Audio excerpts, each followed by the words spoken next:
Hi there, I'm Sarah Thompson, a 28-year-old doctoral candidate in biochemistry at Westfield University. Right now, I'm burning the midnight oil in my tiny apartment, surrounded by stacks of research papers and empty coffee cups. My laptop screen glows with the latest version of my thesis, the culmination of years of blood, sweat, and tears.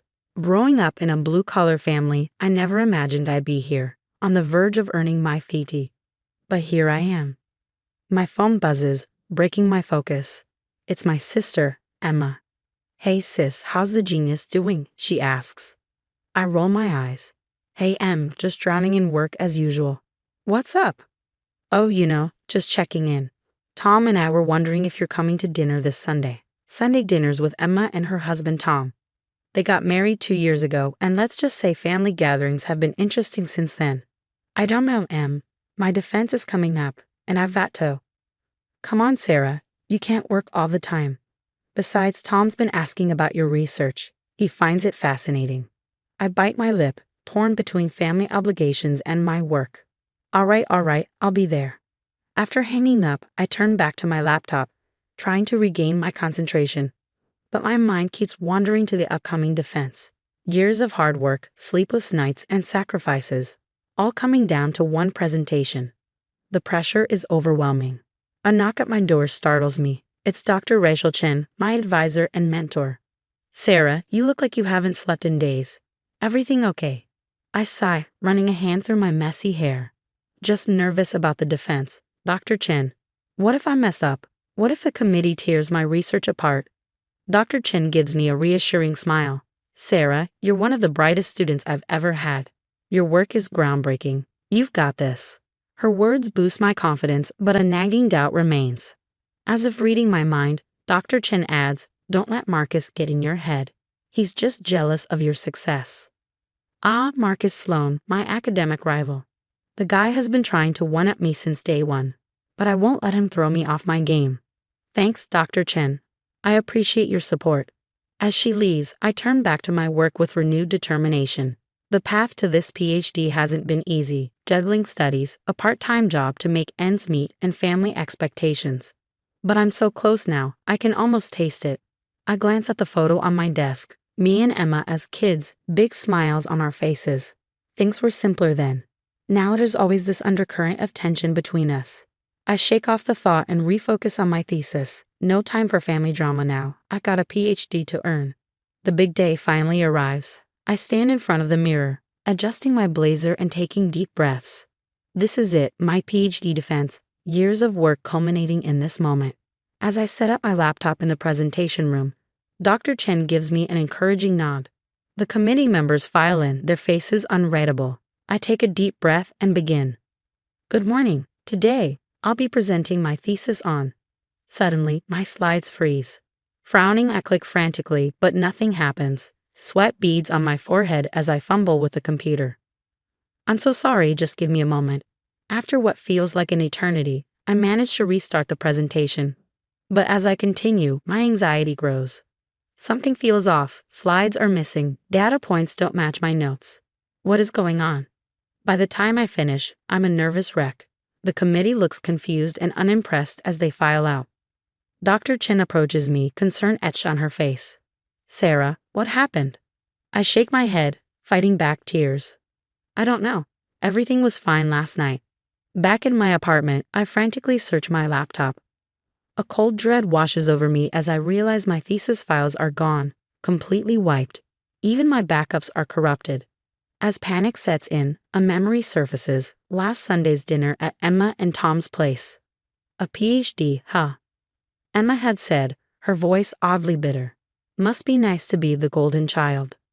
I brushed it off then, but now, and Tom, he'd been so interested in my work lately, always asking to see my laptop. "Just curious," he'd said, with that charming smile of his. No, it couldn't be. They wouldn't? Would they? My phone buzzes. It's Dr. Chen. "Sarah, the committee's concerned. I convinced them to grant you an extension." "But what's going on?" Dr. Chen asked. I spilled everything, the missing files, my suspicions. Dr. Chen listened patiently, then said, "That's a serious accusation, Sarah. We need solid evidence before taking any action. For now, focus on rebuilding your work." I'll help you explain the situation to the department. After hanging up, my mind reeled. How could this happen? My own family? A text from Emma popped up. Hey sis, heard about your defense. Tough break. Need any help? I stared at the message, anger and disbelief churning inside me. If they really did this. No, I couldn't confront them, not yet. I needed proof. I looked at my empty laptop screen, the weight of the task ahead crushing me. My reputation was in tatters, years of work gone.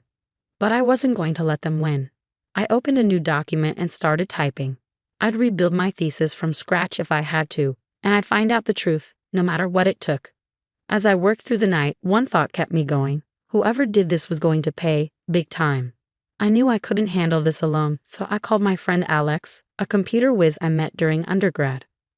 Sarah, this is serious stuff. We're talking cybercrime here, Alex said, examining my laptop.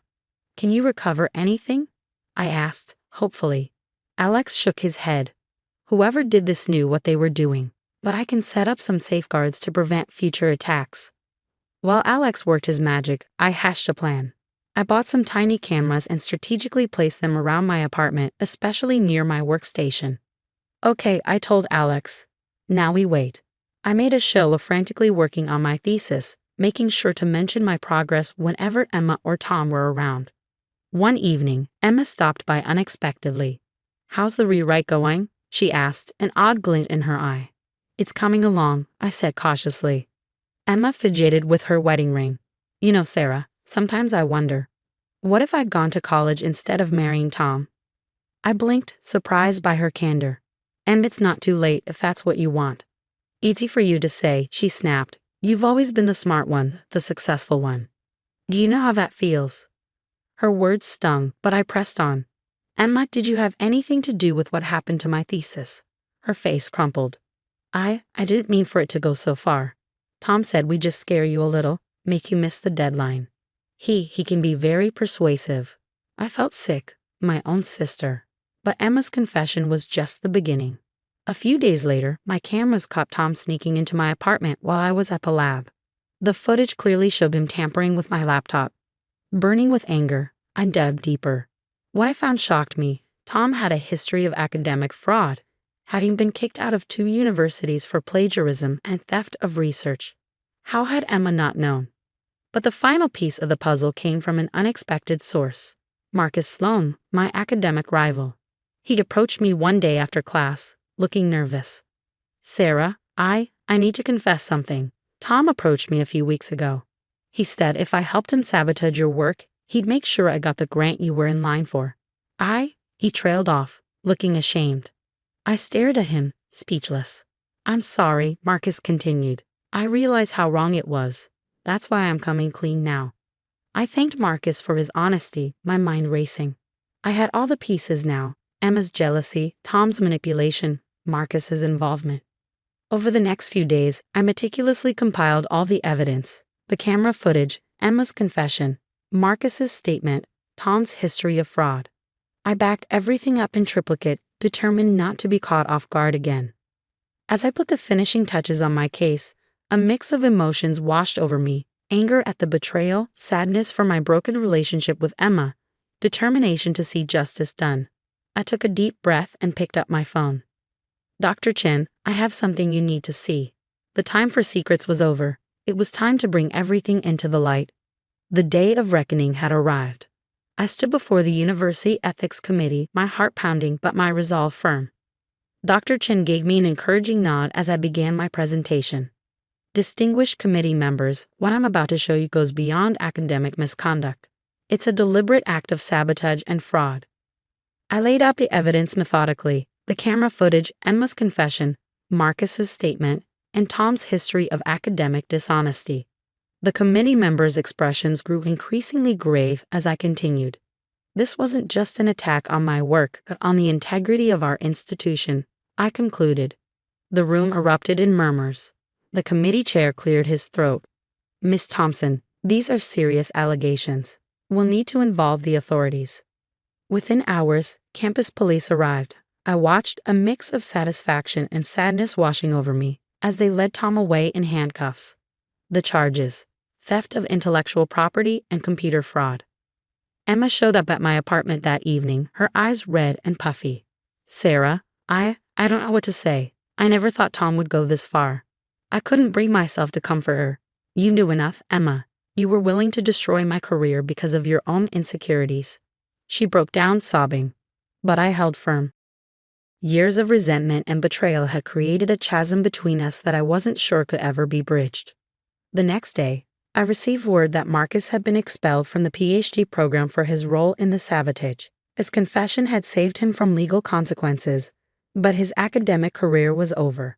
The fallout continued as the university announced sweeping changes to protect students' work, enhanced cybersecurity measures, stricter penalties for academic dishonesty, and mandatory ethics training for all researchers. Amidst the chaos, I threw myself into rebuilding my thesis. Nights blurred into days as I worked tirelessly, fueled by determination and countless cups of coffee. Finally, the day of my rescheduled defense arrived.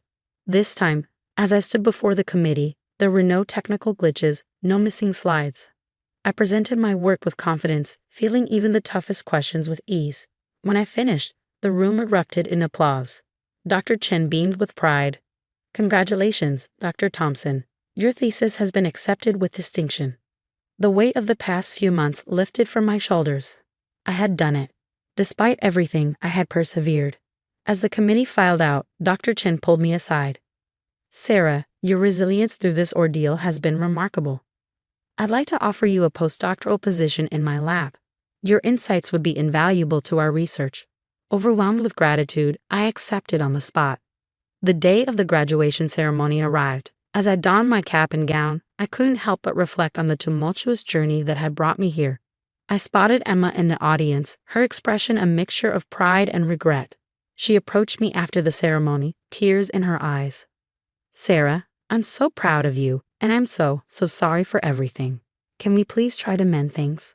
I looked at my sister, feeling a pang of sadness for the relationship we once had. But too much had happened. Trust, once broken, is not easily repaired. I'm sorry, Emma. I need time, a lot of time. I can't just forget what happened. She nodded, understanding but clearly heartbroken. As she walked away, I felt a chapter of my life closing. Dr. Chen approached, breaking me from my thoughts. Ready to celebrate, Dr. Thompson. I smiled, pushing aside the lingering sadness. Absolutely. As we headed to the reception, I felt a sense of triumph. I had faced betrayal, sabotage, and seemingly insurmountable odds, but I had emerged stronger, wiser, and with my goals achieved. This wasn't just a graduation. It was a victory over those who tried to hold me back, over the obstacles thrown in my path, and over my own self-doubts. As I raised a glass with my colleagues, celebrating our achievements, I knew this was just the beginning. Whatever challenges the future held, I was ready to face them head-on. After all, I was Dr. Sarah Thompson now, and nothing could take that away from me.